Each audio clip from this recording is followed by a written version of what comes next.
Nous sommes dans une dynamique de stratégie, nous sommes dans une dynamique de négociation, les cartes ne sont pas totalement abattues, mais nous pensons qu'il est essentiel aujourd'hui d'aider à Copenhague et au-delà de Copenhague à l'émergence d'une sorte de dynamique importante pour pouvoir préparer demain et le futur.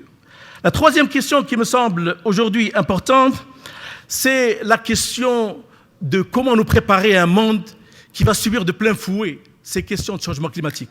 L'agriculture avec les problèmes d'équilibre alimentaire, l'eau avec le problème du stress hydrique, l'énergie avec le problème de déficit énergétique, et puis les risques qui sont liés aux phénomènes extrêmes qui posent aujourd'hui des problèmes inextirpables pour les pays les moins avancés. Alors dans ce cadre-là, il est essentiel de donner à l'humanité, de donner au peuple, de donner aux populations une sorte de résilience, une sorte de réserve, une sorte de défense pour le fait de s'adapter fondamentalement au futur et aux aléas du futur dans ce monde décarboné. Et là, il est essentiel aujourd'hui d'aider notamment l'Afrique, d'aider les pays en voie de développement, d'avoir un certain nombre de techniques ou de technologies qui leur permettent, dans l'eau, dans l'agriculture, dans l'énergie, dans les risques majeurs, de pouvoir s'adapter aux aléas et au chaos. Donc c'est une opportunité. Nous pensons que l'Afrique peut prendre un raccourci fort en utilisant les green technologies pour pouvoir aller directement dans le développement durable. La quatrième question qui me semble être importante, c'est la question du financement.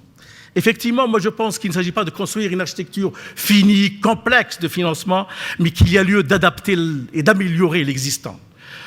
Créer une architecture financière demande du temps, mais il faut régler l'urgent. C'est pour cela qu'il faut améliorer l'existant, c'est important de le dire. Et pour cela, moi je pense qu'il faut aller vers une mixed policy.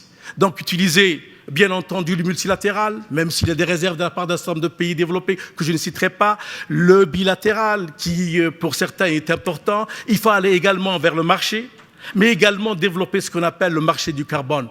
Mais là, ça aussi, cela demande également une opération extrêmement importante. C'est pour cela qu'avec l'Union européenne, l'Afrique a décidé de sortir avec un fast start pour le financement d'un certain nombre de projets importants, majeurs, pour autonomiser énergie, dans le domaine de l'énergie, l'Afrique. Nous avons aujourd'hui un package de projets importants que nous allons présenter ensemble à Copenhague qui permettent, sur le solaire, sur l'hydraulique, notamment dans le bassin du Congo et les régions du centre de l'Afrique, aller vers une sorte d'autonomisation des pays de l'Afrique en termes d'énergie, aller vers ce qu'on appelle un New Green Deal for Africa. Voilà un petit peu en ce qui concerne cette quatrième question. La cinquième, c'est la question de l'évaluation. Il y a deux choses qui me semblent très importantes. C'est bien entendu faire de l'observation et de la veille pour pouvoir limiter les risques extrêmes d'inondation, les risques extrêmes de sécheresse, des risques extrêmement importants. Mais il y a aussi, à mon avis, un élément important, c'est le suivi et l'observation des perturbateurs. Suivre la trajectoire des gens qui, aujourd'hui, consomment beaucoup de carbone et émettent beaucoup de carbone pour pouvoir réaliser une sorte de surveillance et d'enregistrement qui nous permettent donc, par des voies satellitaires, par l'observation, par la veille, par la vigie, de pouvoir suivre ces trajectoires. Donc, ceci me semble être une question importante. Et enfin, je terminerai par la sixième question, c'est la question de la connexion entre le global et le local. Il est essentiel que les questions de climat, les questions d'environnement ne soient pas uniquement des questions d'État. J'ai assisté, il y a de cela quelques jours, avec Schwarzenegger, à San Francisco et à Los Angeles notamment, à une réunion avec de nombreux gouverneurs.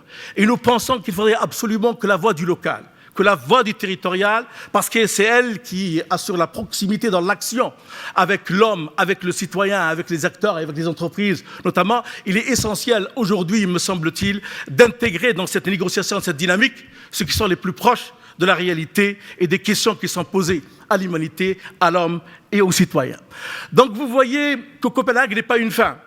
Copenhague ne peut être qu'un commencement. Le chemin va être extrêmement long. C'est pour cela que nous sommes devant deux stratégies, comme vous l'avez dit, M. Moïse. Une stratégie passive, fondée sur le déni de responsabilité et le déni de réalité, et une stratégie active, qui me semble être importante. C'est le choix que l'Afrique a fait pour être un pôle de négociation important, absent à Kyoto, timide à Bali.